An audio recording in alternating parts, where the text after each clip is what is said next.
Welcome, everybody, to another edition of the Fly Racing Racer X Review Pod. St. Louis SMX, round 2 of the SMX series. Lots to get into.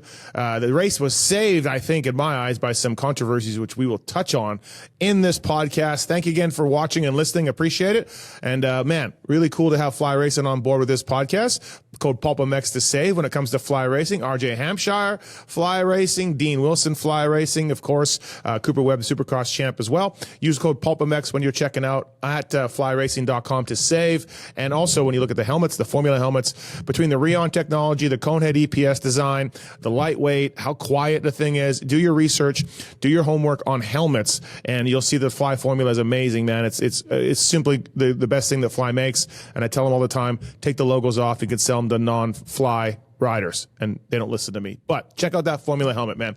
Renthal, Maxxis, motorsport.com, Brunt Workwear, all on board with us as well. And we'll talk about them and more as we get on to the show. But again, St. Louis SMX, Racer X. Check out the Racer X magazine as well. Subscribe and read some really cool stories that we work on each month that you won't read anywhere else but in the magazine. With me to talk about St. Louis SMX, guy who was in the booth up this weekend, helped us with the live show on Friday night, and did the post-race show over at Twisted Tea Truck. The Jason Wigan. What's up, Weech? Yeah. And JT, Steve got pulled from the post-race show for a bad take. He got removed from the show, which has probably been your dream. But Steve, you can introduce JT now. Yeah, yanked out of the post-race show. Was really sad about it. But also from Fly Racing, it's Jason Thomas. What's up, JT? Not too much. I need more on this. Steve having a bad take is not news to me, but yes. I want to know more about what happened here. Yeah, we started the Twisted Tea Best post-race show, and Steve said, no, the pass-by kitchen was greasy. Not dirty, it was greasy. And I said, you have to go now. You have to go. Yeah. We have to agree at some point when a takeout is a takeout. It was not greasy. Yeah. Well, see, I think this goes along the line of, sort of not understanding my sleeper picks, which neither one of you do. There's dirty, there's greasy. They're both takeouts, right? We'll get into the multi-layers. Factory riders that are sleepers. Yeah. And when we pick a factory rider, you say we can't. Yeah. Yeah. Lots of ins and outs, Weech. Lots to get into with this race. So it was really saved. The first main event at St. Louis was a snoozer, and I thought the track all day, the wild card races were a bit of a snoozer, and I was like, oh boy, like this might be. We're up in the press box going, holy smokes! Now I liked the track. I was up in the press box. I'm like, this thing's cool. They moved the stands in. Would I like them to go out in the hallways more? Sure, but whatever. So they moved the stands in. It was wider than a normal track. It was going diagonally. It had sand. It had looked like a poop dirt. It had some cool obstacles. I thought the track looked really neat and interesting. It didn't race that way, and I thought we were in for a long night. I'm like, oh boy. But man, thank you, Jet Lawrence. Thank you, Levi Kitchen. Thank you, because we had some great racing. It was tough to pass on, and you can't just sit there and be like, well, Jet Lawrence came from last. Yeah, he's Jet Lawrence. So just let's back it down on that. But first, let's talk about the track a little bit. JT, I'll start with you. I liked it. I thought it was cool. I thought it was original. I'd like to see some of that stuff in a regular Supercross. I don't know if we will or not. It didn't race great, like I mentioned, but good work on the track, I think. Yeah, I thought it was okay. I thought it was exactly what I expected it to be going in. When I looked at the track map, I was like, I don't see a lot of ways for guys to separate themselves here. So it's going to be a lot of start cross. And if you don't make a big mistake and you don't get really aggressive with somebody, I don't know what else you're going to do. And that's kind of how it turned out. I know Weege and I talked about it like during the week a few times. I know I wrote about it. And what we thought was going to happen is basically what we got. And I'm not saying that's good or bad. I just think when you don't build a track that really has ways to pass or separate riders, you know what you're going to get. The bikes are really good. The riders are really good. You're not going to get a lot of separation. Yeah, but like I mentioned, we were saved. Yeah, but that was just when the best rider gets a horrific start. I mean, 9 times out of 10, you run those races and that doesn't happen. And then the kitchen thing, which we'll probably spend half of this pod on, the other half we'll probably spend talking about Prado. But that like, I don't endorse that.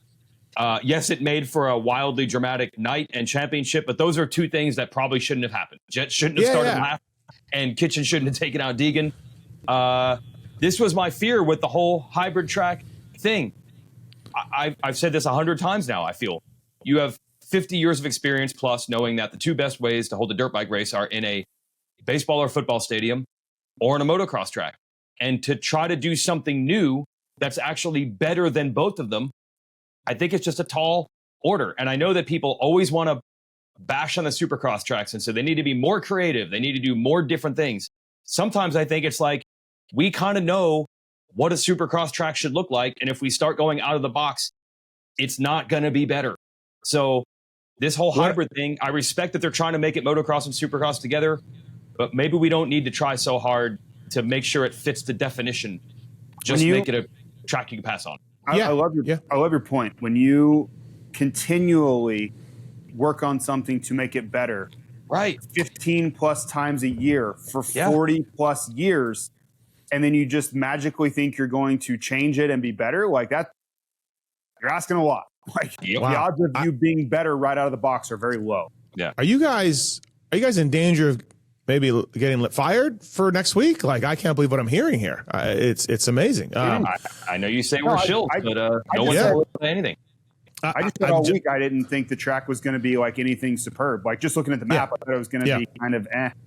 So can we for the St. Louis Supercross, can we move the stands in and make wider and make a regular Supercross? And I've never been a fan of the Monster Cup. Not one time. I like the Joker Lane idea, especially like the idiots that forgot about it.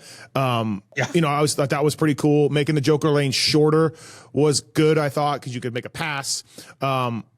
Other than that, I never liked the Monster Cup. The track was built for Super Minis and 125s and All Stars and not really our guys. MXGP guys at times. Yep. And I never felt like it was compelling or racy or anything like that. And this is what these SMX races are falling into, that kind of category for me. And I agree with you. We're 2.5 years into this thing, and like, what are we doing? Now, again, we had a good night of racing in St. Louis, like because of what we talked about. Like, I think if you were a fan there, it was good. But we had 2 out of 4 motos were fantastic. Bangers. So yeah.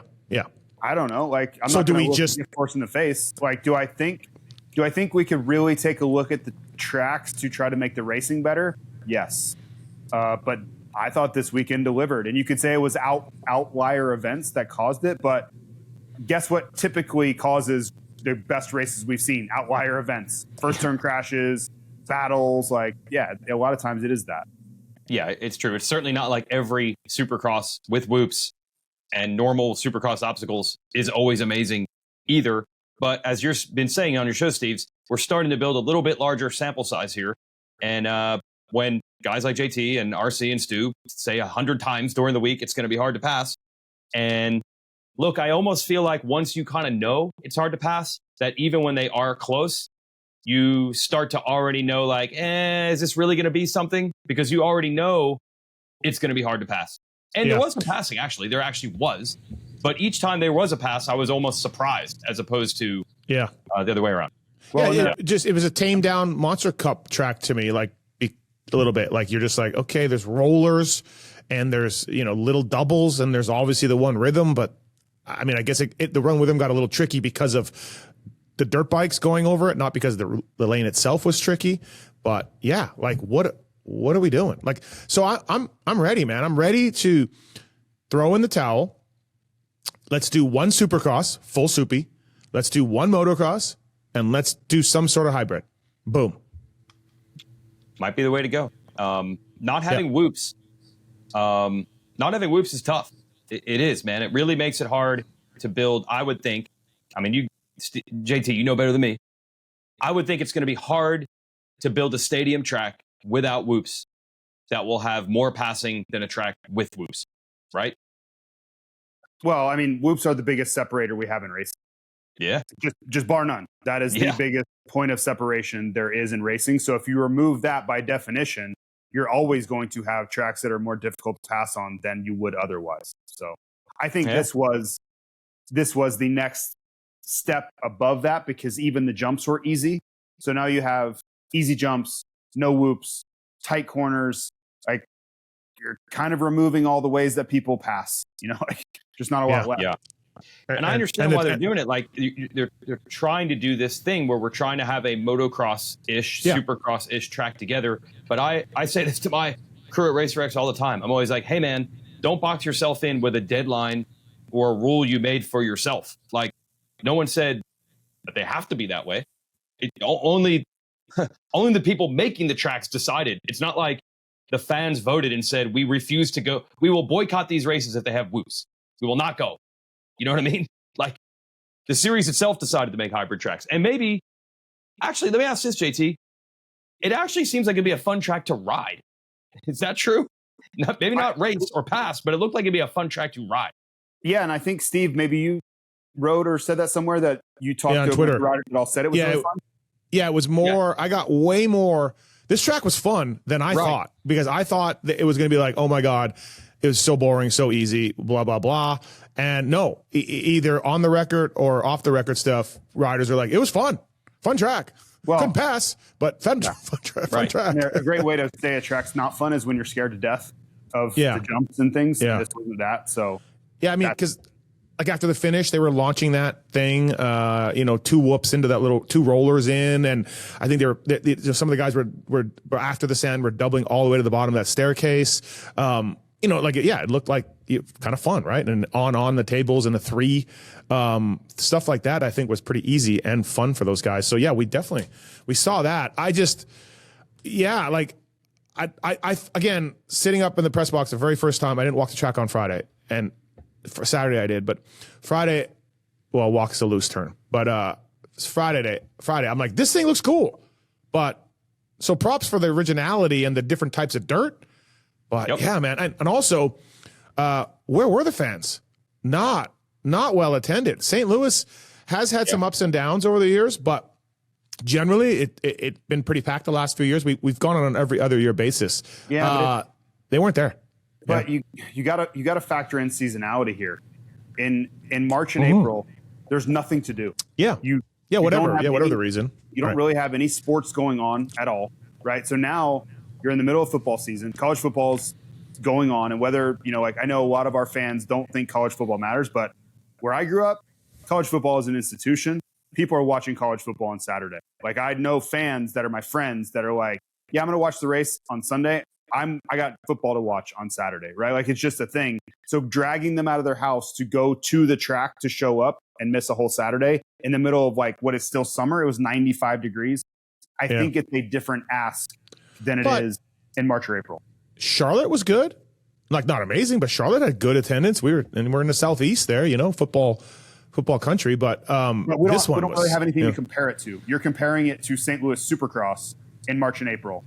That's what I'm comparing it to. I think seasonality, where these people are captive, it's winter, they have nothing to do, they're dying to go to an event like this, they're going. I think there's a lot of options in summer. So I could never versus also just sitting at home and watching on Peacock and watching on NBC on Sunday. I just was surprised. It was pretty low attendance. But then also, I've always kind of wondered, like, St. Louis, SMX, round 2? What? Okay, like, sure, let's try it. Well, there's a Monster Jam next week in St. Louis. Well, but also, again, we've had this conversation 10 times. Give me a list of venues that are available on Saturday in September. Yeah, I don't know a venue. I'm not a venue guy. I don't have my finger on the pulse. It's very short. You don't have to be a venue guy. You can just apply common sense, and there are not many. The 2 stadiums that they go to are football stadiums and baseball stadiums, and those sports pretty much don't play in January and February and March. So Supercross could not be better. The dormant season for those sports is late winter, early spring, and now both sports are playing in September. It's literally the worst time to try to find an NFL or MLB stadium. So St. Louis, bring your Monster Jam, bring your SMX, bring it all. That's also not covering like summer concerts too, right? Like those concerts get booked, and they're not going to these stadiums typically in the wintertime, like we in Southern California and these things, because it's cold. Like they're typically not going to book summer concerts start in June, July, and they go through October. Yeah, definitely not not as good as attended as I thought, but yeah, I mean, okay, like, yeah, let's keep throwing these things out, I guess, and see if we get some good racing. Now, I did hear, if I talked to one of the Dirt Jerks guys who told me that Vegas is going to be more outdoorsy than in the other years. I don't know exactly what they're thinking or what they're trying, but Vegas is going to be more outdoorsy than it was last year, and so we'll see how that goes. But big track, tell you that. Like I was looking at it an hour ago. The layout, I don't know, like what that means outdoorsy. I'm looking at the obstacles. It looks similar to last year. But I can tell you, man, it is expansive, like the actual layout. So I would expect long lap times. Yeah. I think they're trying. I get it, but man, yeah, I think I've seen enough SMX to maybe start making some judgment calls on it. But what are the downsides here? Like I don't. Oh. You sound very pessimistic on this, and I'm like, well, again, we had some good racing due to the things we'll talk about later on. But I think we just do Supercross, we do motocross, and then maybe we figure out the last one for something else. I don't know. I just. Yeah, I wouldn't be opposed to it. Yeah. I think the one other thing that does work in favor of making the tracks different, like I said, I still think it's going to be tough to make a better thing than the thing that they've already perfected week in and week out for decades. But I do hear, and we've heard this when the other seasons start, when Supercross starts and outdoor season begins, whatever. I do think that there is some like, hey, it's fresh and it's different. It does kind of rejuvenate the riders a little bit, which is very helpful when you're into the 29th and 30th and 31st races of the year. So to say pro motocross season is done and then you get a week off and then we're back to another motocross track the next weekend, that would have its drawbacks too. Yeah, I don't know. It's, you know what I mean? Yeah, no, you're right. You're right. Like, yeah, we said we're going back to Redbud and we're doing 230 plus twos. Yeah, we'd have to not go to a motocross track right now. We can't go back to the same track, so we have to find a motocross track, I think. But I don't know. I always say you got to be careful in anything in life. You got to always separate the concept from the execution. I think the concept of combining the two things together is a great concept, but to execute that perfectly is tough because, again, a football stadium and a motocross track have already well proven themselves as good places to hold race. And I think drag strips have proven to not be great, so not as good. I mean, again, that's why Supercross is great. Yeah, I'm not a big drag strip is the answer guy. No, I will give you that. No, for sure. It does allow us, as I've said several times, the drag strips by chance happen to get the sport into Charlotte and Vegas where it really does need to go as markets. So lucky that they have at least the 4 wide drag strips that make it a little better. But yeah, dude, a football stadium is pretty hard to beat when you build an actual Supercross track. It's hard to be better than that. I would rather do like Chicagoland type at Las Vegas Motor Speedway or at Charlotte Motor Speedway, I'm guessing it's called also. Yeah. Then I would the drag strip. So if you move it next door, basically is all we're doing. I would rather do that on the grass field. I just think the atmosphere and the venue and the backdrop is better. I just like how that sets up better than I do the drag strip. Just be careful. Steve says Daytona is the worst race of the year. Or is it not anymore? Is Daytona okay? No, it's still not great. But a Daytona type of track is what you would build, I think, if you did that. If you went to the Speedway, like Chicago, or I thought Chicagoland SMX was okay. The track was more motocrossy. It was dark. It would need to be dark. Yeah, it need to be lit better for sure. But the track itself and all that, the dirt, it's kind of cool. That's what I'm saying. The riders liked it. It's the same thing with the St. Louis. The riders seem to like riding the tracks. But are we? Yeah, I mean, we can just go round and around. So we're going around and around. Hey, by the way, speaking of round and around, Renthal Sprockets going round and around on Kawasaki, Honda, and KTM's. Renthal.com, factory HRC, doing really well this weekend again. God, that Lars guy just getting lucky with his Renthal products with his riders. Rider one, he couldn't even attend the press conference. He was so sick. Renthal.com, 7/8 bar, which is what JT used to race with. But then now they got fat bars and they got twin wall bars and all of that. They got crossbar, the vinyl crossbars pads, and they got the cloth crossbar pads. Renthal.com for more information. They got a dealer inventory on their website, so you can go to the website for the US and they can punch in like I need a fat bar in an 827, and it'll tell you if Joe Bob cycle has it in stock or not down the road. Renthal.com. Mountain bike parts are great as well. Thank thank you to Renthal and Maxxis Tires as well on board with us. Maxxis.com. Vince Freeze running Maxxis Tires on his International Supercross race team in 2026. Get ready, everybody. Spicy. Maxxis.com. Mountain bike tires are great as well from the folks at Maxxis Tires. And Mitchell Harrison running Maxxis Tires out there. And I had him in fantasy and did all right for me. So thanks. Thanks, Harrison. Maxxis.com for more information on that. All right, let's start with talking about the race a little bit. Poor Hunter Lawrence. Kind of lost in all of this because of the Jet thing and the Deegs thing and everything else. But, dude, that first main event, now Jet blows the start. Got it, for sure. But there's Kenny and there's Eli and everybody else. And, dude, Weege, I'll start with you. Hunter just pulled away, man. He rode fantastic. Like, see you later. Checked out Hunter Lawrence. And the second one, he does what he has to do to get the overall in that one. Yeah, two things that were really impressive about this, not just winning it, but first of all, okay, he did end up being the better guy compared to Tomac outdoors for the second half of the year, and he was second in points over Eli. But he still isn't that well proven in 450 Supercross. We just spent 20 minutes saying it's not a Supercross track, but it's close enough. And also, he was way better than Sexton, who will probably protopod on later in the show. But he was better than Sexton, and Tomac was close, but he beat Tomac in that first moto. So I feel like this is another leveling up. And he caught him in Moto 2. Couldn't get by him. He did. I feel like it's another leveling up of like when he beat Tomac at Southwick, it was like, oh, he's this good? And then to do this here, I'm like, oh, he's this good? Because we don't have a lot of data 450 Supercross-wise for him. So to me, it's another notch for him. JT?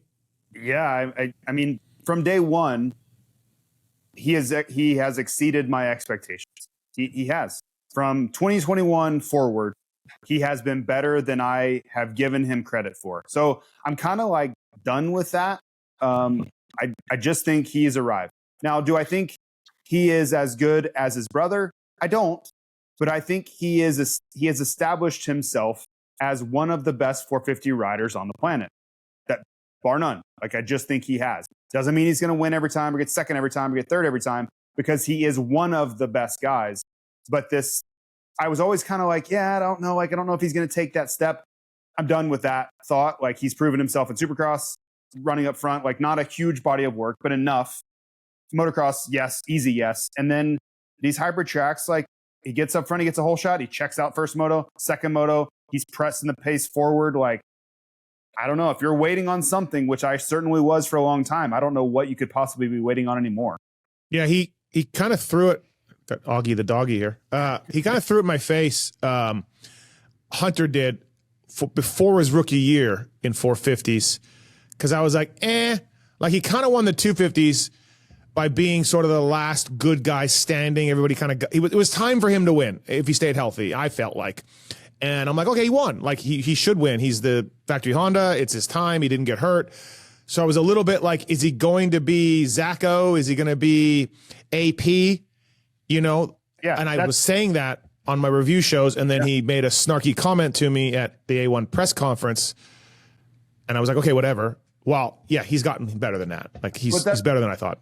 I think at the time it was a fair question to ask, because he was just the next 250 champion moving up into a class of former 250 champions. So why would you automatically say he's just going to smoke all those guys? Like, I don't think that's fair to say either. So yeah, I don't think, and I would love to say you're out of line, but I think it was a fair question to be asking. I do. Yeah.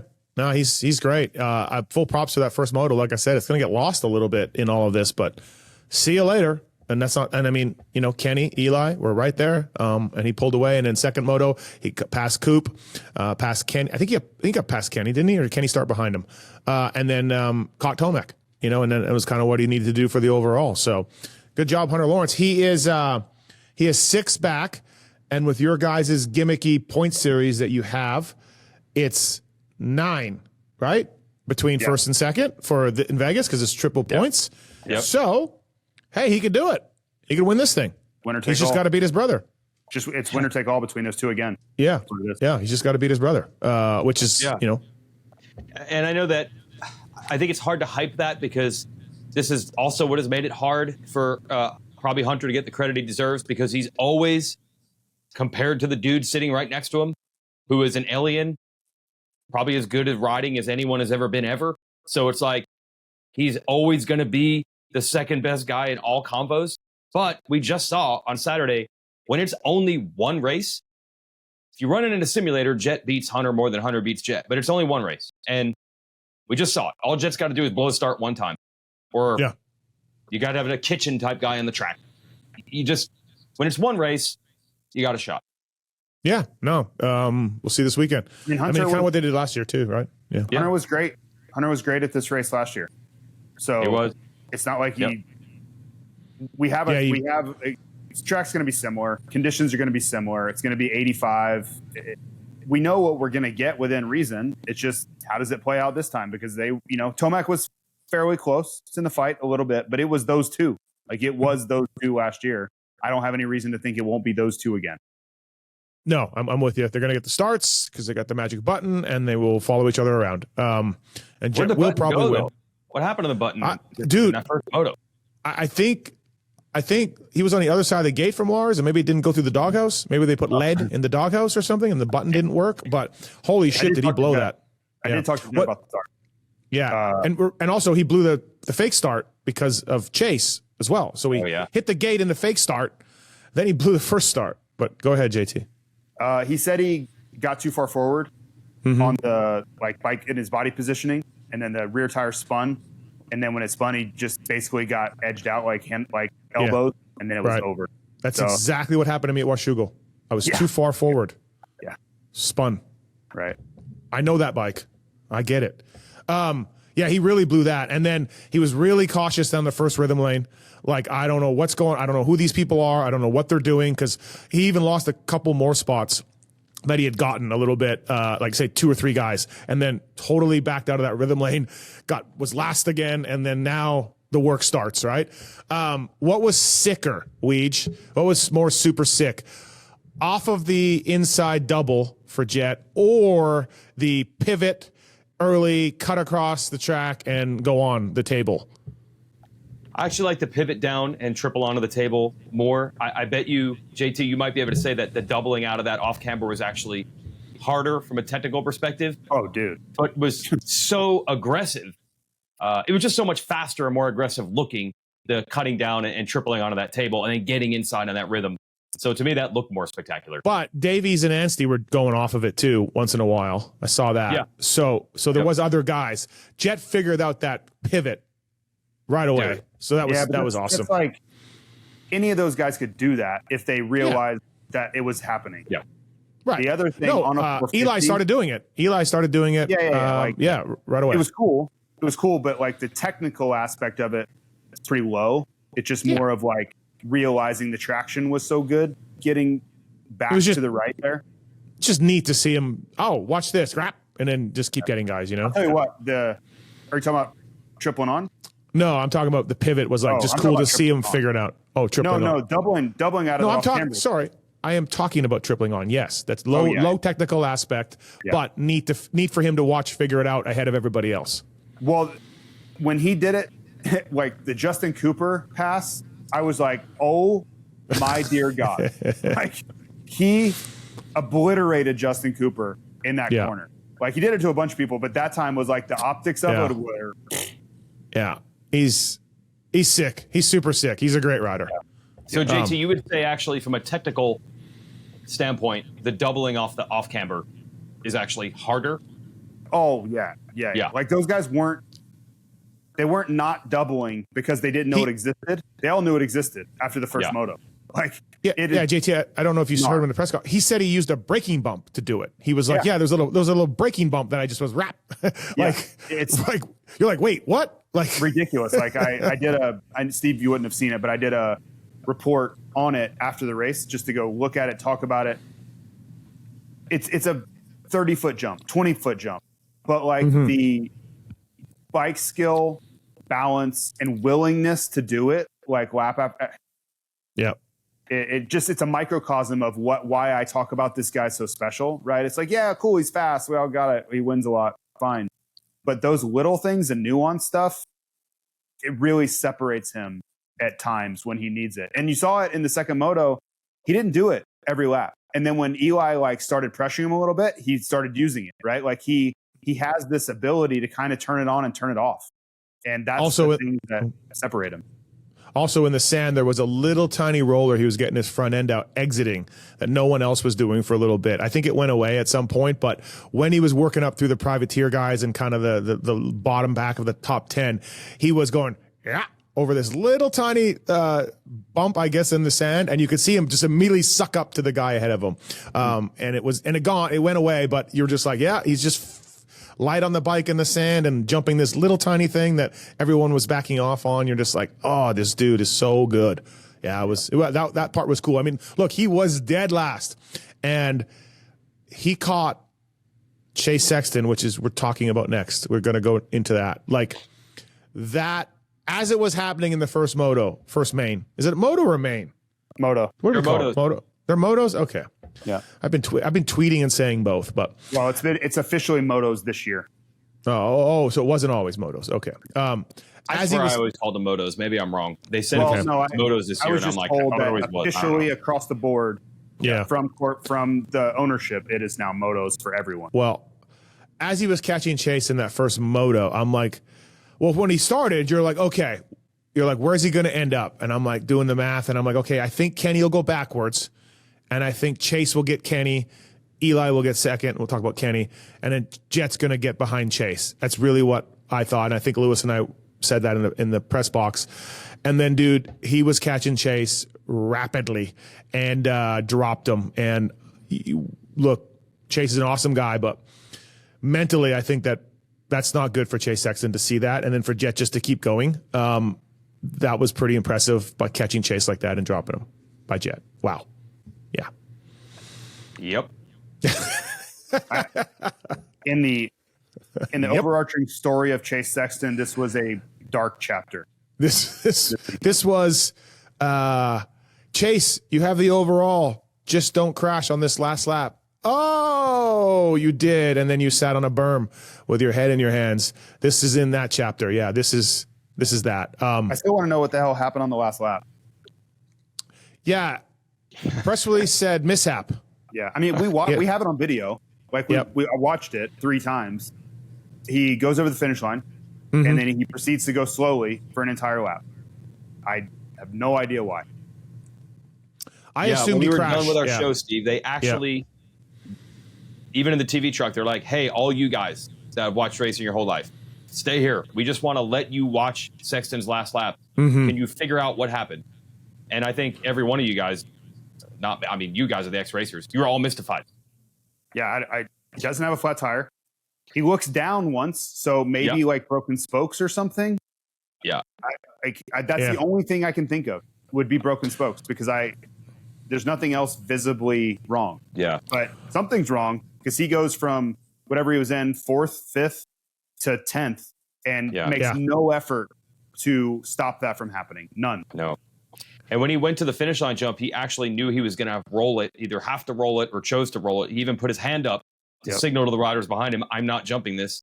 And he did look down at like the rear wheel after the jump, but we like super slow mode zoomed and everything looked normal. So I don't know, man. Flat, for sure. So something with the bike though. So something with the bike, like a rear wheel bearing, a bearing, or, you know what I mean? There's a few things like a sprocket bearing. Yeah. We should qualify and say he believed there was something wrong with the bike. Yeah. God only knows what, but he believed at the time that there was something wrong. That first main, that was not great for Chase to have that happen. Second wasn't any better. I mean, even forget the last lap. Second wasn't any better. No. Dark chapter. Was. Well, he's got two more. And then Kawasaki will be there for him. So, well, I think that was the worry going into this. And then he proved at Charlotte he was going to be good. So this was, he thought after that he'd be fine. I think everybody was a little worried. I said it last week. We said maybe there's like a 20% worry of like, is he over the KTM? Will his heart be in it? And then it looked this week, it was more like that. Or is it just he was riding as good as he could and Jet just blew by him and there's not much more to say than that? Maybe. Well, I know he found some improvements on the bike that he was happy with coming into Charlotte. Like, he told me that himself. Yeah. So there were some things he liked about the bike, and he rode really well at Charlotte. I assume whatever worked really well coming into Charlotte was fine at St. Louis as well. Like, as far as that goes, I don't think he, went backwards on his settings and stuff. So, yeah, but that was as close. Like, Jet's caught and passed him before, but Chase has always been able to hang with him right there. This one, not so much. This has got to definitely hurt. Well, I actually think because of the starts, there's a lot of races where he starts behind Jet, and it doesn't end up this where it's like, oh, he had a gap. And then, at Ironman, Jet was able to catch him, but Chase held him off. I don't feel like there has been a ton of races like this. If Jet was worse at starts, maybe there would be. But to me, that's why this one sticks out more. Yeah. Yeah, not great. I feel like KTM, though, like starting with Dunge, they were just like a meteoric rock band, just like they had the huge hit, and they sold billions of records. And like this year was like their Britney Spears year, where she just went crazy. She's dancing naked with a knife, and there's dog poop in her house. Like they develop a substance problem, like or all the members develop huge drug problems, because this is. I mean, I think something happened to the bike, or at least something, like JT said, Chase thinks something happened to the bike. This just goes with like everything that's happening with them, that the throttle sticking, with the shock issues, Vial not riding, Chase, all of it. Yeah. I'm not saying you're wrong, but also they won a 250 Supercross championship, and Chase won a bunch of 450 Supercross races, right? So like, yeah, a lot of bad, but it was like there's success hidden in there too. They got a 450 motocross title. Yeah, they got a motocross title too, but I don't know. I just like, this is so. They won a 250 Supercross title and then lost the rider because he really wasn't supposed to do that. Like, it didn't even work out. Like, they did win for sure, but Jet won 450 motocross. No, last year. Oh, but well, KTM has had some success. It's ugly, and it just continues because, and again, maybe nothing was wrong with the bike. The press release was very vague, so maybe nothing was wrong. Chase thought there was for some reason, and holy smokes, KTM. It's been a rough year. Yeah, you're right. I know you're saying especially the last month, if it wasn't for Prado, we'd be talking about how bad it must be under the orange tent. Julian started out awesome and then just quickly went south, AP, illness. They couldn't even keep the Cowboy around. The Cowboy couldn't even ride. Yeah. Cowboy did win, which was very popular, but yeah. Anyways. It's funny though. You never hear complaining from Plessinger. Or I don't. Yeah, man. Everything's good there. Well, hey, JT, you and I disagreed on this. You also don't see any drama or any issues with Eli Tomac, who's also going to another team. I feel like I give credit where it's due. He's a professional, and he's being a professional to the bitter end with his team, and these other guys who are leaving, that is questionable, if I can say that about them. Vial. Well, if the statement is Eli is a class act to the end, there's no argument for me. Yeah. I want to make that very crystal clear. There's no argument on that for me. Yeah. Yep. I don't know if I can say that about everybody else, the way it's ending. We'll get into Vial. Now it's Forkgate for Vial this time. Yeah. All right. Sexton 5-10 on the night. Not ideal. Jet 4-1 second. Winner take all this weekend in Vegas. SMX. Get your tickets now. Tomac third overall. Rode really well. 3-2 on the night. Good job, Eli Tomac. And Ken Roxon 2-5. That first moto was really impressive by Kenny. Like I said, I thought he would drop back. I interviewed him after the race, and I'm like, I guess you're just a Supercross guy now. And he's like, yeah, maybe. Yeah, I just ride Supercross so much of it. And, but years ago, he used to tell me, Supercross doesn't come easy to me, man. I'm so much better outdoors. Supercross is hard. I'm like, really? Because you win a ton of Supercrosses. But he just always insisted that Supercross came easy. And maybe now in 2025, we have flipped to Kenny as a Supercross guy. Yeah, motocross. Yeah. Maybe we have flipped into Kenny being a Supercross guy now, because he rode really, compared to Charlotte, he was so much better. Yeah. The only thing I would say on is, if you have ever gotten to watch Ken Roxon ride, which we all have, it's hard to imagine anything comes hard to him on a motorcycle. Yeah. No, I know, right? Also built like a Greek god as well the whole time. Yeah. The whole time in his whole life. Right. I mean, there was no doubt in my mind for sure that for a very long time he was the most marketable racer on the planet. Yeah. He told me after the race he has not signed with HEP for next year, but he expects to be back. Yeah. I think he'll be back, but hasn't signed yet. I mean, if he hasn't, he needs it. Well, he could go to Cali. They need somebody real bad over there. Well, that's floating out there. That's around in the ether, and that's why I asked him. But he said he expects to be back. So, and Suzuki brought Japanese engineers over. Chiz is testing with him. The Japanese are back. We just got to make you happy. You love the quads. You love Damon Huffman. Barry. Yeah. I mean, to me, that's so. I thought we had heard years ago they didn't even like have an R&D department. It's like, don't get your hopes up for a new RMZ. They don't even have people that work on that stuff anymore. But now it sounds like they're testing with Chiz. That's something. Yeah, they were there all week, and they're coming to Vegas, I guess. The Japanese Suzuki guys, and I saw Chris Wheeler there, and he gave him the Japanese bow to one of them. Like, it's all fun. Yeah, they're rolling. Suzuki is back. They're rolling. And Chiz, we did a live show, and Chiz had like a new Suzuki merch. I've never seen that merch before that he had. So they got merch. Get a new shirt. They got new shirts. The Suzuki is back. It's like multinational. God only knows how many billions of dollars Suzuki's worth. And Steve is like, breaking news, they have a new T-shirt. They got merch. No, when's the last time you looked at a piece of Suzuki clothing and you're like, oh yeah, cool. I don't know. I was like, Steve, you can have a new Pulp shirt by like tomorrow morning by 9 a.m. Like it's Suzuki globally. I'm just saying they are back. They got Japanese and merch. Well, remember the deal we made with Kenny getting that transmission like this year? Like he never had the transmission. We're just like, where did that come from? From like Phil or Barsha, if JGR? Like where did that come from? But Stu, Kenny got a transmission and it was really good. He got a taller second gear and they got merch and they got Japanese. And it is bright, good times over there. Let the good times. No, that's Cowie. No. Yellow Magic. Yellow Magic. Yellow Magic. That's it. Yellow Magic is back. Mm-hmm. Yeah. Mm-hmm. If we hear of something percolating with Barry getting like a vet ride or something, then we know for sure. I wonder if does Suzuki even have a motto? Like, like Honda's Red. Yeah, Yellow Magic. I've never heard this Yellow Magic thing. Where was that from? You've heard of it, right? Yellow Magic. That's like 1983 or something, dude. No, I think it's Huff and Swink days. I think it's Huffman and Swink. Oh, is it? Sorry, like 93? Yeah. 93, 94? I think wasn't that Yellow Magic? 30-year-old. I think in the 2000s it was we pay triple contingency. Yeah.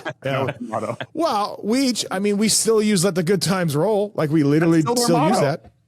So Yellow Magic works. But they don't use it is the thing. Well, they got merch. They should make Yellow Magic merch. I would buy it. Wheeler, if you're listening, I would buy it. So yeah, Kenny rode really well. Good job, Ken Roxon, on that. On that race.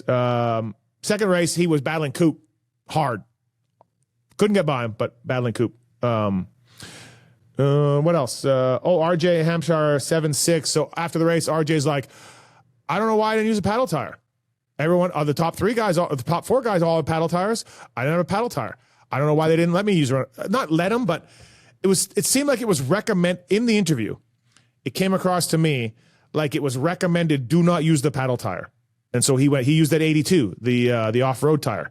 And in my interview, you listened to it. It seemed like he was questioning, like, why wouldn't you let me use the paddle tire? The top four all use paddle tires. I didn't get that impression that it was like the team said no. But I think it was him? He was lamenting that his starts have been bad. Right. And he's kind of realizing like, well, that's it. Going to have to run the paddle. But he said something in the interview like, you saw that it works. Everyone's using it. The top four are on paddle tires. I don't know why I wasn't on a paddle tire. I thought it was more like, I did not think this thing would work. But now that I've seen how this has played out, I don't know, man. I guess I'm just going to have to run it. Yeah. It seemed to me like the Dunlop or the team is like, hey, you should use the 82. Yeah. I don't know. One other thing to think about with this tire is we're always analyzing the Scoop based specifically on its traction capabilities, but the riders will also tell you that it affects other things, right? The ride height and then that leads to the chassis. So I don't know. Maybe there is a team box of like, but the way this bike is set up, if you just decide to switch, it's going to throw other things off. Because wasn't that part of the reason? We know Tomac loves it, but wasn't that also part of the reason? There was a certain size that Scoop was like a little bit bigger, and he likes the tall rear. Wasn't that a deal? That was a thing from talking to those guys. Yeah, like 2 years ago. So I don't know. Maybe that's why. Maybe they're like, the way the bike's set up, you can't just throw it on there. I don't know. I just thought he just didn't think it would work, and then the end of the night, he's like, well, I guess I got to start doing it. These dudes use a Scoop even at Washougal, at Dallas SMX with Tomac. I mean, most of these guys run a Scoop. We saw the Lawrences didn't run one first moto somewhere. Millville? What was that? And then they was it Washougal? And then they went to it. Like, they were trying to fight it, and then they gave up, and they went to the Scoop, and they were much better second motos. Yeah. And we had sand out there. Yes, we had hard pack, but dude, we had sand. We had enough that Scoop. Yeah. I wouldn't even think secondly. I wouldn't even think differently about a Scoop. Well, I don't use a Scoop. For me, it's one of those things where I don't think they like it. Like, I know you didn't come to the press conference, Steve, on Friday, but we were talking about this very thing. And Justin Cooper and Chase Sexton both were just like, yeah, I don't really think it's going to help here. And if it's not going to help, then we don't want to run it. We don't like how it feels. So if it's not a big advantage, we would definitely like to run the other one. I think results would tell you that it is an advantage. And even if you don't like it, I think a lot of these guys are just going to have to run it. You know, like I just think that's where we're headed. Yeah. Let's see what RJ was saying. Like, I need to run it.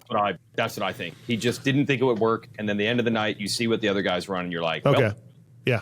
Maybe Stu and RC all evening, we're talking about they don't think it's the right call, right? Like, and I think the traditional, like, the smart thing to say is that, like, I actually agree with them, but I just keep looking at the guys that are getting the hole shots and the guys that are winning the races continually are using it. Like Tom Vial, he ran it. He was the only 250 to run it. And first moto, I don't know what the hell he was doing. Second moto, he wins, right? So it's really hard to say that it's not the right choice when you're just looking at it in a binary fashion. Like, take the feelings out of it, take the nuance out of it, and you look at it in a black and white binary way. In a vacuum? That's it. Okay. Sure, whatever. I'm with you. Yeah, we've seen these guys run these Scoops on the hardest tracks, and you're just like, wait, what? So if there's some stuff out there. But okay, so wait, Vial was the only one running in 250s? Really? Yeah. Vial? Yeah, that was it? he's the only one. Okay. Yeah. All right. Okay, goddamn.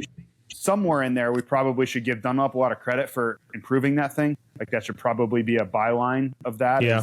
They have continued to develop it to a place where it's giving these guys such an edge. Thanks to PulpMX listener who sent me a Cycle News clip, JT, of In the Wind with the paddle tire, a brand new tire, Scoop tire from Dunlop for Rick Johnson in 86. And RJ ran it in 86. It was a photo of it and everything. It's come a long way. Yeah. The next evolution of this, I saw Pirelli had it at Lockett in Czech Republic. For those who don't watch MXGP, they have a kind of a hybrid Scoop now. And I've heard that Dunlop is developing this also, about to bring it to the races. So it has a lot of the Scoop characteristics, a lot of the forward straight line drive characteristics, but the side knobs are wildly different. So that is, I think, will be where guys are like, I don't think it's too hard for that tire. That's going to give them something that's going to be a little bit more feel than they're getting with the full Scoop. Do you think, JT, and why would it be? So the Greats are great traction. They're perfect, right? They got mesh on them and everything else. Yep. Why would a Scoop work better on a Great than a regular tire? To me, you got great traction either way. It's not the Great. It's the dirt after it. For like straight line drive. Right. Okay. Versus it's not comparable. It's not comparable. I have heard riders tell me the Scoop gets off the Great better. And I'm like, wait, what? Like, huh? Like, maybe they're talking, but maybe when they say that, they mean the whole thing or something. I don't know. To me, I'm like, wait, what would it matter? Like rubber on steel or not steel, whatever it is, a Great is steel, right? It is steel. Probably they're heavy. I don't know. They're heavy. I think they're either heavy. way. So anyways, I think it's much more and from my understanding, the significance of it goes up the softer and deeper the dirt is on the other side of the gate, which logically pencils out. but I don't think the launch from the metal itself is necessarily the thing. I've heard that. Yeah, I've heard that, and I'm like, I don't know what you're talking about. But JT at Washougal, just again, circle back a little bit. Washougal, you did have a scoop on, and I did not. And I requested this specifically, to have the scoop. So just to circle back around, right? This is not an accident. Okay, that's the latest scoop talk. We're not doing Prado. There's no news. We can skip it. Okay. Justin Cooper fell in the second turn. No, he fell later. What happened to Justin Cooper in the second one? Just a terrible start. Well, he definitely fell in the turn before the rhythm. I saw that, but that was later in the race. But hold on. Yeah. I think the really what happened isn't even like we talked about. This should be a good race for him. Get a good start. No whoops. Should be fast. Did anybody have an 8th overall in the cards? I didn't. No. Nope. We didn't touch on Cooper Webb, by the way. Good race. Top 5. 8-4. Yeah, good job, Coop. He's happy. Yeah. I think he felt like it was an improvement. He's in a good place in points. He's going to make a bunch of money next weekend. I talked to him for a while after the race. That's, Yeah, well, we mentioned this before, right? We each on our – oh, you weren't there, we each at the live show in Charlotte on Thursday. He was like, yeah, there's a lot of money in 5th, too. A lot of money in 5th. Yeah. Yep. The way he's going to play this. So Savachi, good job, 11-7. Dylan Ferrandis, 10-8. And Dylan was at the press conference. I went to the press conference. Feld's trying something new. Did it work? I don't know. It's up for debate. But anyways, I went to the press conference, and then they brought some riders over. Dylan was one of the guys who came over. So I never thought Dylan Ferrandis would be there. He's not super media friendly. Good guy. But anyways, I walked up to him for the post-race interview. I had nothing to say. I never noticed him. I didn't know how his night went. I just did the, hey, man, recap your night for us. Because I had not one, hey, I saw, because, usually you can, hey, I saw this battle, like Barsha and RJ trying to kill each other. It was fantastic. There's always these things that stand out while you're watching 2 main events, 2 motos, that I can latch onto for a rider and discuss something, right? I had nothing for Dylan. So my bad. Didn't really notice him, but Dylan's 10th, 10-8. He said that bike settings are tough compared to Charlotte to this one. He mentioned that some of the Phoenix crew has left for Ducati. So he's got some guys missing on his team. So Dylan Ferrandis, 10-8. And Barsha, 9-9 for 11th. Damn. Tough beat for Bam Bam. Phil scores. Yeah, that would happen to Phil. And then, him and RJ were going at it. It was great. They had a nice little battle going. And RJ made a mention that Bam kind of bammed him, but it could have been worse. He didn't take him down. So I was like, hey, consider yourself lucky, RJ. Benny thought he rode great. Benny thought he rode fantastic in the first one because he went down with Dino in the first rhythm. Poor Dean. Hurt his knee. Oh. Yeah, hurt his knee. Doesn't take much. No. But Benny thought he rode really good. He said even Jeff told him he rode awesome. So he said Jeff was very positive last week. He doesn't know what's gotten into Jeff. But Jeff was very positive in Charlotte and very positive in St. Louis. So it's not sure if aliens, there's a lot of talk about aliens lately. Maybe they kidnapped Jeff. Maybe that's not really Jeff. I'm looking at the points right now. What did Dean get for the weekend? Oh, terrible. 22-20. Yeah. He's out of the top 23 right now. If he doesn't have a pretty solid weekend here in Vegas, I'm sure I know he's limping in to make some money, but it might not work out. Yeah. Right. Yeah. He doesn't know if he's going to race. He's going to get checked out, he said. So, so Benny rode well. He was happy with that because he came from dead last to 14th, again, on that track. Guillaume struggled a little bit. He, it's not his thing, but he was happy with the way he rode. He also told Lewis he needed a map for his Yamaha. So I texted Travis Preston. I said, get me a map for Guillaume for St. Louis. Travis Preston sent me a map. Guillaume did not load it though. I don't know what happened, but thanks for nothing, Guillaume. I don't know. You're complaining about a map. You don't have a map. I get you a map from Travis Preston and you don't do anything with it. Thanks, Guillaume. I love this sport, man. Yeah, I know, right? It's just freaking ridiculous. That this could happen. Right. Justin Hill was there, and the coolest thing I saw, Justin Hill, he was the first guy that I saw. Again, maybe it happened, but he was the first guy I saw launch off the single after the finish and go like 3-2 in. That was I was like, look at Hill, just be like, cool, man. I'm going to jump as far as I can into this rollers.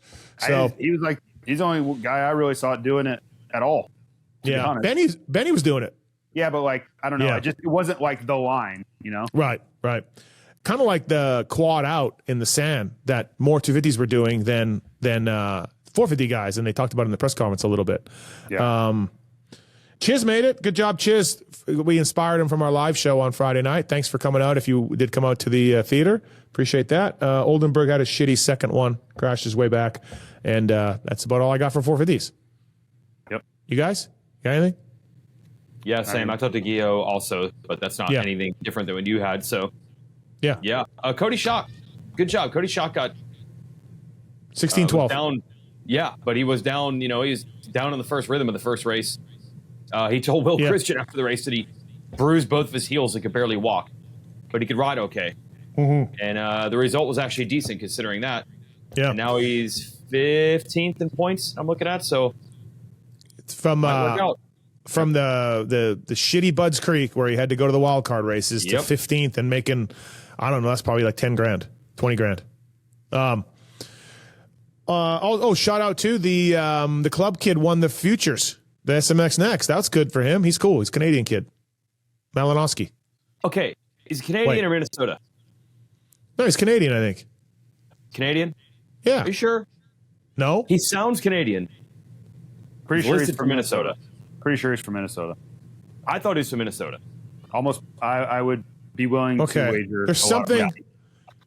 There's he something sure with. sounds Canadian, though. I'll give it that. But Steve, your experience. Can you live so close to Canada that you sound Canadian? Yeah. I think you can if you're from North Dakota or Minnesota, for sure. Well, there you go then. That might be But I'm going to try to get to the bottom of this. You guys talk about something. I'm going to text somebody right now. Well, Milt is involved here, which Milt is involved. Yeah. Milt's Canadian. But I don't believe that. I'm pretty sure his dad is from Minnesota. JT, I don't know if you caught it at one point. I couldn't hold the info back anymore. And I said during the results, Ryder Malinowski, very close with the FXR family. I just left it at that. Yeah. There is that. He is involved with Milt, the owner of the company. So do the Star kids get fired or are they okay? Well, there was a championship, Steve. When you won the championship. Oh, okay. It was a championship. There was a 2-race series. Charlotte was lightninged out, as you know. Yeah, so they had 2 rounds, one on Friday, one on Saturday. Meneer won. Meneer won the title. Wasn't a great showing for Dudney. I will say that. Does he get fired? He does not get fired, but it was still not a great showing. No. Okay. And then but also, Dudney, you see, the way Dudney got cleaned out in the first race is gold. On Welcome Friday. to Supercross. Friday. Yeah. On Friday. Yeah. He tried to cut down. He was trying to avoid running into the back of Tiger Woods, so he cut down a little bit. He said he didn't even hear the bikes behind him, and he got blocked past by 2 riders, one being Malinowski. So Malinowski got last on Friday, and it was like, welcome to Bull Turns. And then also that Gibson kid didn't do very well either, man. No. And then Vincent Way continues to crash. He keeps crashing. His dad never crashed. Do you think there's so Nick never crashed? Do you think there's some sort of hereditary reversion to the mean here? So Nick never crashed and Vincent is making up for all of the never crashing to have a normal experience? You know, my dad is the most frugal person I've ever met in my life. And my sister is the most horrific person managing money I've ever met in my life. And she will tell you it is 100% I'm not going to be like my dad. It is 100% designed on purpose to be the inverse. So could this be it? This is a really bad reference, so bear with me. But is it like the preacher's daughter type thing? Exactly. Yeah. You're held down. We're not allowed to crash for so long that you rebel. Okay, so Blair Morgan was celebrating Malinowski's win. Blair Morgan, Saskatchewan's own. Oh. And I said something about a good Saskatchewan rider, and then he said he's got some roots, you could say. Yeah. I don't know, man. Milt. No, Milt's Manitoba. This is the Malinowski people are from Saskatchewan or something. They're wakeboarder. The uncle's are like a world famous wakeboarder. Yeah, I know all that. As famous Sure. as a world famous wakeboarder can be. And then there's something to do with Chip and Pepper, I think. I don't know. Okay, we'll figure it out. Lots of ins and outs. There's these guys in Canada that had like a surfwear line in the 90s called Chip and Pepper. Shane Drew was sponsored by them. Somehow Chip and Pepper is in the Malinowski orbit. When I think wakeboarding and surfing, I think Canada. Thank you. PulpMX code to save at Fly Racing, flyracing.com for more information, and use that code to check out. So if you want some cool gear that Cooper Webb wore or RJ Hampshire wore, Dean Wilson had some sweet looking gear as well. Check out flyracing.com. Use code PulpMX when you're checking out to save with those guys. They are the home of the Supercross champion, but JT, it looks like they are not going to be the home of the Moto MX or the MXGP champion. Faber put some points on your guy. 1 round to go in Australia, so he needs some help. This weekend in China was not great. The Bullet won, which I've always been a fan of the Bullet. Somebody told me the Bullet. Okay. Rusty Malinowski is from Saskatchewan. Who's Rusty Malinowski? His uncle. The uncle. Ooh. So how is the uncle from Saskatchewan and then the brother is not?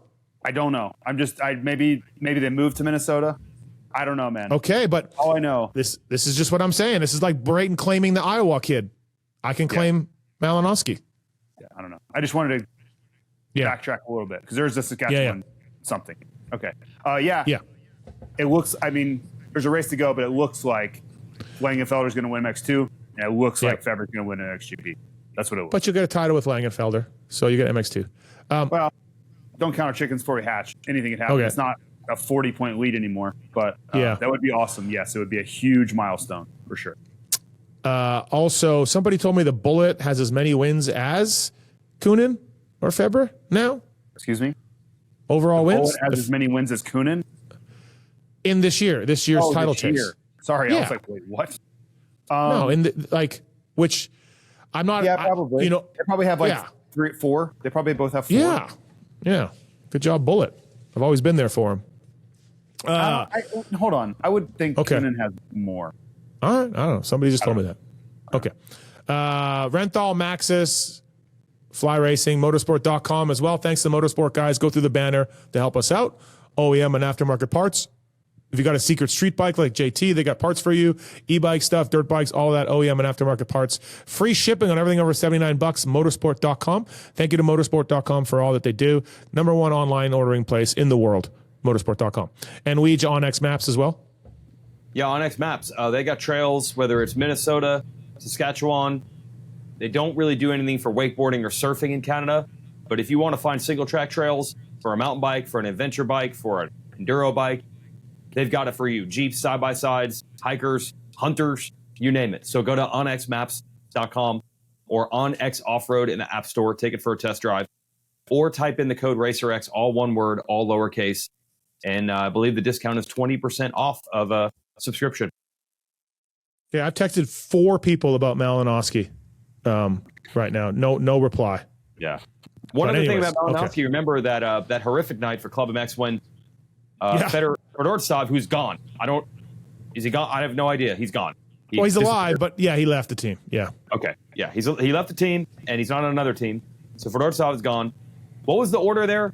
Did Fedorovtsov crash, and then Malinowski was going to win and crash? I think Malinowski was going to win, crash. Yeah. Then Fedorovtsov was going to win, and then flat tire. No, Malinowski was going to win because of the flat tire, and then just grenaded himself over the berm on the last lap. Okay. That's it. So finally he gets a win. Good for him. But Manir won the title. That's supposed to be the bigger story. I don't know, man. Nobody knows. Manir went 1-2. Right. Okay. I know. I handed out with a #1 plate with Harv Whipple. So there I you definitely go. know. Oh, Harv's a gem. Harv's a beauty. Harv is great. Okay. 250 class. Yeah. Kitchen corner. Here we go. He got a written warning, which I thought we've seen way worse in LCQs and things like that never get written warnings. So, like, beat it, in my eyes, beat it AMA for that. Like, maybe say to Levi, hey, man, what was going on there? You know, but then whatever. The written warning is silly, but that's kind of what a written warning probably is, I guess. But the fact that it was all official and everything, like, give me a break. But yeah, well, listen, they don't like. You need it, right? You need it because the next time when you really want to act, you have to have that step in place. I've been pretty consistent. If you go down trying to make a pass like that, it wasn't there for you. So Levi really ruined his own race, which kind of sucks because he rode really well in the first one, and he was riding well all day. But yeah, I mean, I think he blacked out a little bit. He doesn't like Deegs. There's beef there. Deegs got a lot of beef, and I think Kitchen just blacked out because, yeah, I don't think it, like, to me. Okay, wait. Someone said Malinowski. LOL, no. Okay. On Canada? Yeah. But the First of all, uncle is, I love that. Only on this show would we be finally, an hour and 18 minutes into this, we're finally diving into Kitchen and Deegs. We interrupt it for another take on what country is Malinowski from. Okay, yeah, I don't know, man. Wikipedia says Rusty is from Saskatchewan. Yeah. No, I'm clarifying that. So I just think, like, Kitchen blacked out. Like, there was really no need to do that. You're in the pack. Like, it's not the last lap for the lead. You're in the middle of the pack in the first lap. He blacked out. He just blacked out. But again, like, to me, like, hey, Deegs, you've got a lot of enemies. This is what's going to happen. This is what I brought this before. Like, Eric Kehoe told me this story about Barsha at Geico Honda. And Kehoe pulled him aside in the 250 Supercross days, and he's like, hey, man, you're going to need some of these guys if you're lapping them or if you're going through the pack. You're going to need these guys to be like you because they hate you right now because you even take them out when you lap them or you rev your bike at them or whatever. And Kehoe's like, so you're going to need these guys because they could jack up your race. And Kehoe told me that story. And 100% true. And Deegs, like, it was dirty. It was not greasy. It was greasy, dirty, whatever you want. Well, whatever. It was only greasy. What I think is dirty is like a Lessie on Tickle or Freeze on Pike or like, hey, I'm going to T-bone you. I don't care what happens to me. I'm going to hit you in a form of a T-bone. That to me is like just like shitty. Like, that's a really dirty move. This was side to side kind of contact, but he went across 3 or 4 ruts. Anyways, yeah, man, like it's greasy and Kitch lost his mind. I feel like if we're going to say it has to be a head-on collision or a T-bone to be considered dirty, I think it's got to have a wider window than that. He took both of them down on the first lap of the race. He was going toward the exit of the corner, not head-on. I understand. Side to side is a huge difference than what we saw with Barsha and Jet. Look up that definition. Or the Tickle Alessi thing or the Freeze Pike thing. Yeah, that is hitting it a T or hitting head-on is way worse from an injury standpoint. But, dude, if we're not going to say that this is over the line, like, is anything, like, and I understand that maybe Deegs had it coming, but I can't just say it was only greasy, man. I can't say it was greasy. Okay. 2 things. One, when you cross ruts to get to someone, that's all you need to say. Like, that's to me the determining factor. You cross ruts going across them. I'm not saying you're like missed a rut. I'm saying I'm not saying you missed a rut and made a mistake like Marvin Muscan at East Rutherford in 2017. Oh yeah. When you cross ruts horizontally to get to someone, all bets are off. Right. And 2, in the same breath, I would say I'm surprised it hasn't happened sooner. Yeah, they can't catch him. I think people have complained that it hasn't happened sooner. We've probably said it ourselves. I can't remember the amount of calls. I can't remember what's on the air, what's off the air. But how many convos have we had, JT, where it's like Deegs screws with the dudes on the track and off the track, and they do not do anything about it. They don't do anything about it. We've repeated that same phrase over and over. Exactly. At some point, something was bound to happen. I almost wonder if that's why Deegs wasn't even as mad as we've seen him before. Because I wonder if he's like, dude, even I knew it was coming at some point. I was watching. Okay. The amount of chirping verbally and on social media and privately Deegan has done to Kitchen is where I say I'm surprised it happened sooner. It hasn't happened sooner. Like, this to me, the move doesn't shock me at all. Like the timing of it, maybe, but like this has been an ongoing thing for a long time between these two. The timing to me was surprising, but like Levi's not been as good as Deeg, so maybe he's like, look, Deegan and I are not going to battle to the last lap here where I could do this to him. He's been better than me, so now is my chance in the middle of the pack in the first lap. I heard there was some stuff going on yesterday also, like during the day. Yeah? Yeah, okay. I heard there was a little something. Like I need to follow up on that. On the track or in the pits? Or like during the day, I heard there was some shenanigans between the two that could have been the catalyst. Before the race? Just I don't know exactly when it happened. Yeah. But I'll look. Let me look at he will. He will be on the Pulp MX show tomorrow night. Kitchen? The chef. Yep. Oh, very good. Yeah, it definitely. I mean, it took them both down, right? It ruined Levi's race. But like maybe JT, that makes some sense because you know how we like to praise Hayden when he just acts like a normal human being on the podium. We don't normally praise everyone for acting like a normal human, but Hayden, we're like, hey, he actually was really nice. He gave props to the winner or the second place or whatever, and we like praise him. Well, I think we can also praise him here. Like maybe what you're saying, something did happen because after the race, I mean, Duffy had to like sort of get into his face after the race, but he didn't.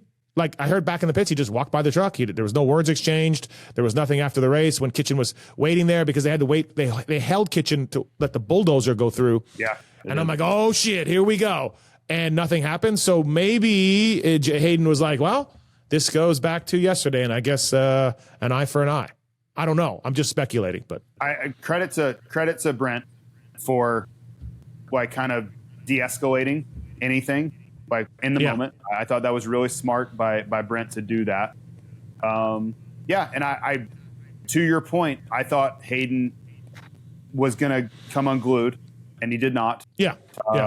So that's funny you say that, JT. It wouldn't have been good.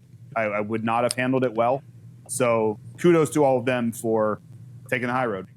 Maybe something happened though, and that's why they didn't come unglued because they were like, "Well, this is from yesterday" or whatever. I don't know. I don't think it was anything like that. I think it's more residual over the 2 years or whatever they've been. Right, but beefing. Kitch I don't think it was out. like you'll have him on the show tomorrow, but I don't think it's like we're gonna find out that Deegs brake checked him bad on Friday. I don't think it was anything like that. JT said he heard something, so I don't know. Yeah. I specifically what it was the big practice crash that took Voland out. Mm-hmm. There was speculation that Deegs had done something there. I don't know. Oh. So ask him about it tomorrow night, Steve. Ask him about it tomorrow Kitchen hit the ground hard there. He did on that fake. Yeah. And Deegs did throw his shoulder, but to me it looked like Davies went into Deegs watching the replay. I just was sent a text about it. I don't know it to be true. So, but whatever, Deegs does it, like I said, on and off, whether it's tactics on the track, tactics off the track, we've said 1,000 times, it's surprising that no one, Kitchen is one of many, it could have been Hymas, it could be, I mean, who Beaumer, the list goes on. Joe is actually the only one that has done anything. Joe has roughed him up. He tried, yeah. Joe's not scared. I just think it's what JT said, though. It's what JT has said, though. You got to catch him. You got to be as fast as him to do anything with him. You know, this wasn't true, man. Barsha doesn't give a damn. No, but I'm saying like those guys, those 50 guys, I think the kids are like, well, I can't even race them. I can't even do anything with them because I can't catch them, you know? Yeah, but he doesn't whole shot every race. I know, but you still, but anyway, again, like. No, JT's right. Barsha has taken out dudes that are way faster than him. Even when Barsha's had a bad year and he's not even good, he can still take people out. I think you still got to be like someone in the race to race the dude to take him out. I don't Listen, man. Deegs has been so good. I'm gonna speak for myself, but if somebody is talking trash to me repeatedly over and over and doing the things that have happened, if I get my shot, I'm taking it immediately. I don't care. Yeah, I mean, Kitchen didn't care about his race. Lapping me. I don't care when it is, man. And I think that coming of age, like the 450 guys would never take that. And I think it's just when you get older, you're like, no, you don't get a pass. You don't get to do nonsense like this with no recourse. Like that is not going to happen. And I think if this is a 450 class and Hayden tries to bully them and kind of run over them, it's not going to go the same way. I don't believe. Well, it really ruined Hayden's night. He rode great in the first one to win it, and then he crashed again after that. And then he had no front brake lever, and he was. If he truly had no use of the front brake at all, it's one of the most impressive rides I've ever seen. I would say that truly. If there's a photo out there, JT. You got to go to Vital's social page. He had no front brake. No, I saw there's a nub there. I saw it. I sent you a picture of it. You think you can use that? I'm saying if he didn't, I don't know. I don't think he did. I don't think he did either. Yeah, I don't think you can use that nub. It's one of the most impressive rides I've seen, ever, to go that fast with no front brake at all. Period. Okay. I agree on that track too. Update. The uncle's from Canada, the wakeboarder. The dad is Canadian. Dad moved to America, had the kid in America. Kid is American. Dad and uncle, everybody else is Canadian. He raced the Canadian Nationals this year, by the way, too. Malinowski did. Okay. So he's American. He's Canadian. He's not. Dad's Canadian. That's not the same thing. I'm just glad we got to the bottom of it. In the middle of the kitchen Deegs thing. I'm glad we got to the bottom of it. I'm trying to claim him. Go Canada. I know you are. Okay, so yeah, Kitch didn't even care about his race. Screw it. I don't care. I'm going to take this dude out. And if you remember off the top, series has triple points the last round, and that means it's 10 points between, it's 9 points between first and second, and it's 10 points between Joe and Deegs. So Joe does not have to win the SMX title. How many star guys try to clean Joe out in Vegas? I don't think they try to clean him out. I do think. Do you think Bobby asks them to clean him out? No. I think they're going to start both of them. They're going to start next to him. He's going to have 2 star guys on him in between on each side of him, both motos, and probably like, hey man, I'm not saying you got to take this dude out, but you need to lean his direction. I very much believe that's going to happen. I have it on good authority that at some point last year, Bobby pulled the riders into the lounge, crazy Bobby Reagan, and told them they need to take Hymas down. Like it was some sort of B-movie, winners take all thing. And they all looked at each other like, wait, what? We're trying to race. We're not taking Hymas down. The Hymas one was hilarious to me when I heard that, because this is going for a title, like one race for a title. Hymas was just riding good. Yeah, right. Just hey, this kid's fast. Yeah. I'm more concerned with Deegan. I mean, there's a whole Friday. There's 2 practice sessions on Friday. There's 2 more practice sessions. Saturday. I get it. And I don't mean he's going to tee him up in Friday practice, but he'll probably be jawing at him, riding behind him. Rode behind Vial that year at Salt Lake and all that, right? All that stuff. I got to imagine he's going to do whatever he can to get in Joe's head. Now, Joe's pretty well equipped for this. It doesn't seem like Joe. No. I mean, Joe's oblivious to all this. Joe's sponsor is Drink Weird. So he's fine. He's also like the nicest dude ever. Yeah. And also he was sick in St. Louis. He couldn't make the press conference. I show up at the post-race press conference. I want to talk to Joe Schmoda, and he's gone. Sad. He was struggle bus. Big time. Yeah. He'd mentioned that. So Joe wins with a 2-2. Did enough. Way to dig deep. Vial goes from 3rd, 2nd to 10th. I mean, he's waving guys by. He is checking up and doing a Prado. And guys are blowing by him in the first one. The second one, he crushes it and wins. And I'm just like, what in the hell? Now, he did come to the press conference to the scrum, and he said the fork, no good the first one, way too soft. Stiffen it up. And he said, normally the teams don't stiffen. The teams don't make drastic moves, he said, in settings. They, if you say they're in a window, right? The teams are all in a window of like, hey, this is what, and they must have went a hell of a lot stiffer. He made it sound like they went a hell of a lot stiffer, and now he can ride, and it's no problem. And I mentioned the shock, and he said, nope, that's an outdoor thing. Heat of the outdoors and the longer motos, it's only an outdoor thing. It was the fork in the first one, and he goes 10-1 on the day. And I don't know, man. Twisted T, I don't know, man. A fork. Is there any chance that in this finale that Deegs knows he needs to knock Shimoda down and the star guys, because the first and second's not going to get it done. They all take each other down, And for the second time this year, the Owl cruises across the line and wins the title. Because I think he's 4th in points or something, isn't he? I don't know. Let me look right now. That would be awesome. He's 4th. Okay. He's 4th. Yeah. So he was absolutely handed a title on a platter at Salt Lake. Could it happen again? Yes, that would be great. He's got to jump Seth too. Yeah, got to jump Seth. But somehow he's 4th, despite this. Yeah, weird, dude. Because he was doing a Prado. He was cruising. He was letting guys by. He was looking around. Like, go ahead, everybody, go. I'm out of here. And then he wins the next one. Fork change. It does. Scholars are going to have a field day with the 2025 racing season. Yeah.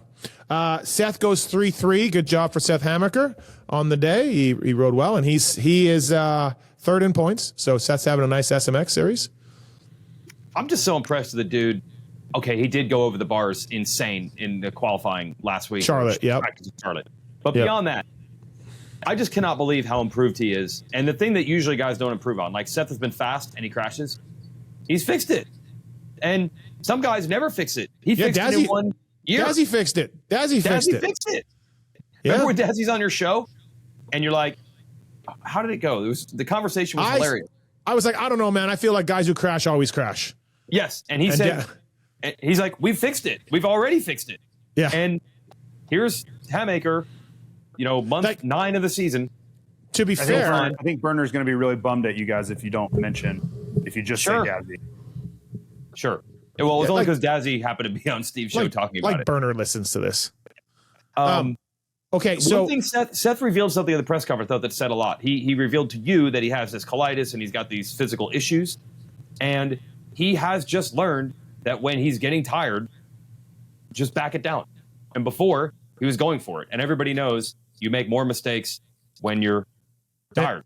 And to be fair, in the OTB in Charlotte, that was a rhythm lane that got a lot of guys. You know what I mean? Like it wasn't a Seth necessarily issue. So, and we were bummed that he lost 11-second lead. We were saying, like, dude, you're coming into the pit in Charlotte probably like, I can't believe I gave up 11 seconds. But maybe that's old Seth wads it to try to win that one. And now also, he gets second. He probably wishes he had those 5 points back as well. Oh. Yeah. Not ideal. We definitely need to find out how much money that costs him, if anything. Oh, and then remind him about it. I mean, it could be the championship, the way this is going.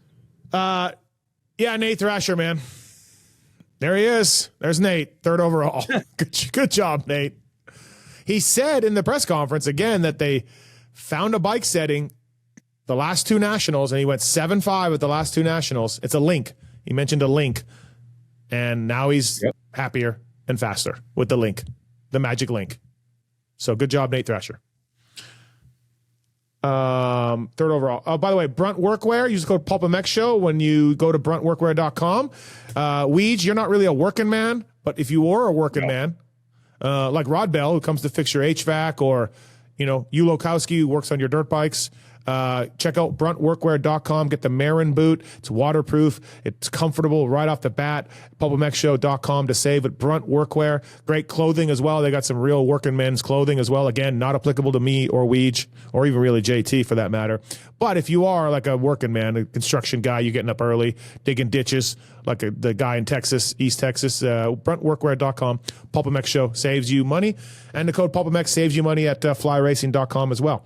Masterpool 4-6, good job coming from the wild card race. Pulled that start in the first one, really good. He was second for a little bit, briefly.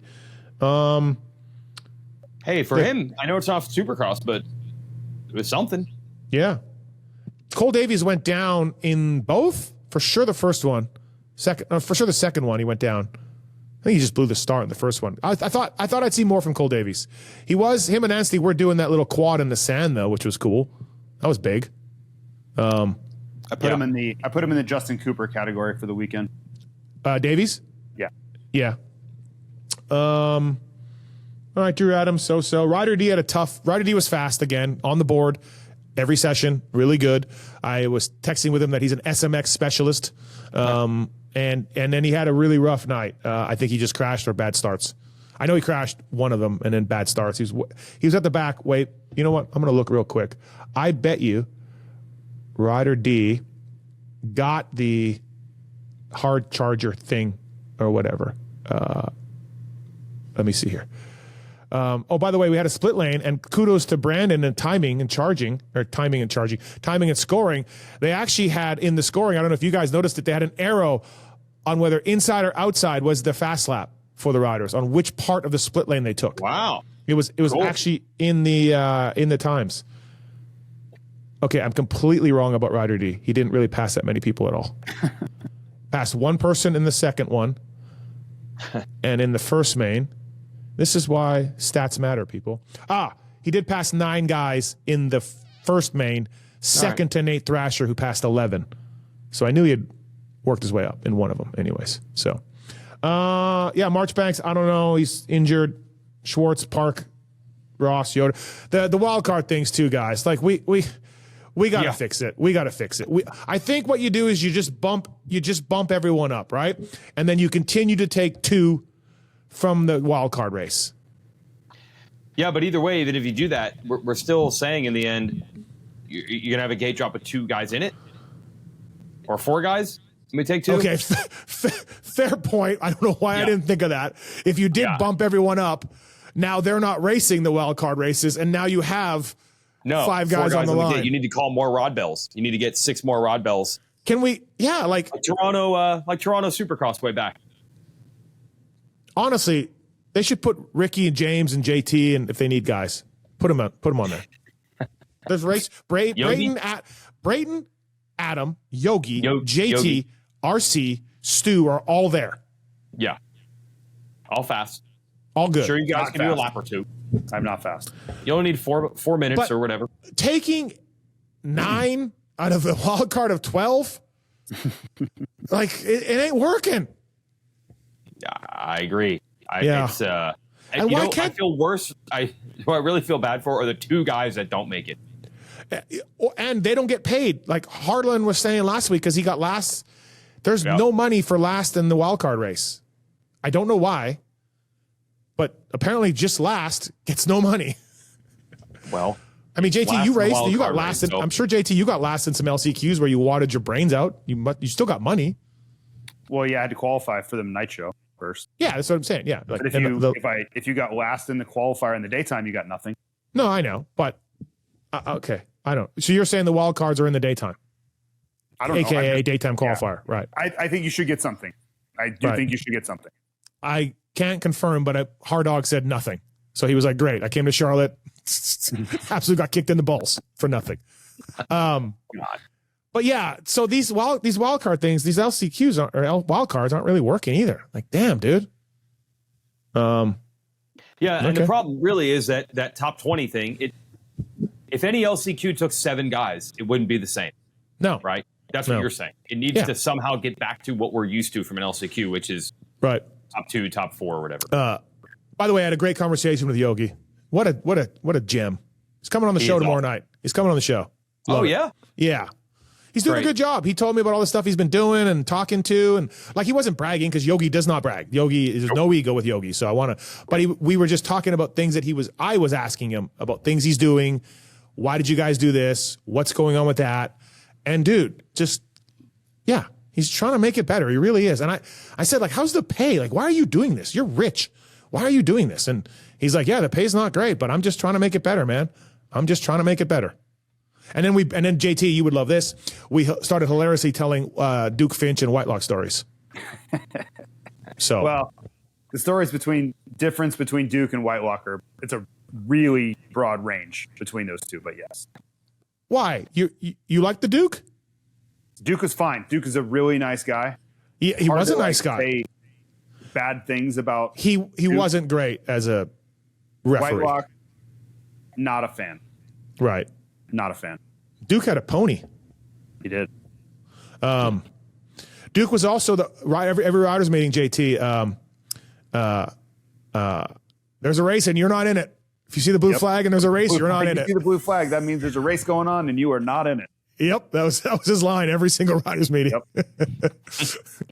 All right. So yeah, good job. Okay, so do we all think Jet gets it? He makes it happen this weekend in Vegas? Yeah. I think it's a more likely scenario, but like I said, it's one race. Yeah. And then I'm saying Deegs gets it. Really? Yeah. Yep. Really? Okay. Yep. Deegs goes 1-1, and then just Joe gets taken out by the Star Mafia, or Joe doesn't get the starts, or like I don't know, man. But I think because Joe's got to get second. Joe can't get third. Joe's starts have been lights out, bro. Yeah, but dude, Deegs. What does that mean? I think I'm with you, Steve. I think something's going to happen. What do you mean? I think I'm with you. I think I'm still going with Deegs. Yeah, but because when I say Joe starts, I say Joe starts have been awesome, and you say yeah, but Deegs, because it doesn't mean anything. Yeah, but okay, old Joe, not the new Joe, not the drink weird Joe, but Coliseum, he had a chance to get it done. Couldn't happen. Didn't happen. He was in championship spot. I'm not saying it does happen, but like, no, I think Deegs does it. I mean, the more likely scenario is for Joe to win, in my opinion. Joe's been second all year, all freaking year. I know, but I'm asking. Like now we got this fork with Vial, and he's good. You think that a lot of people are going to go try to help Deegs on the weekend? Just his whole team. I don't even know about that. Yeah, I don't. Yeah, that's why I'm leaning more towards Deegs is going to have to make something happen. I don't know how many of his teammates love him either. Yeah, but you said you're with me. You think Deegs gets it done, Weech. I think Deegs finds a way to get it done. I don't know if Nate Thrasher or Max Anstey or any of those guys care. Well, yeah, whatever. I don't know what happens. Maybe Deegs wins, and then Levi or Tom get second, and Joe gets third. Or Hammaker. Hammaker's been great. Right. And totally remember, the big difference between this and the Supercross title, where we did see anything can happen, is you get $500,000-600,000 to win the title, and you get nothing for second. Here, there's still incentive to get second and third. The purse each night is big. Second and third in point. It's not like normally we see this. The guys that can win the title on the last night are 20% better than everybody else. So there's no reason for Seth or Vial to not care, because even the difference in second and third or fourth is huge. Yeah, no, for sure. So, well, I think we're in for a barn burner. Anyway. Catch the fever. Yeah. Poor Joe. He doesn't know what's coming. He has no idea. Just Joe.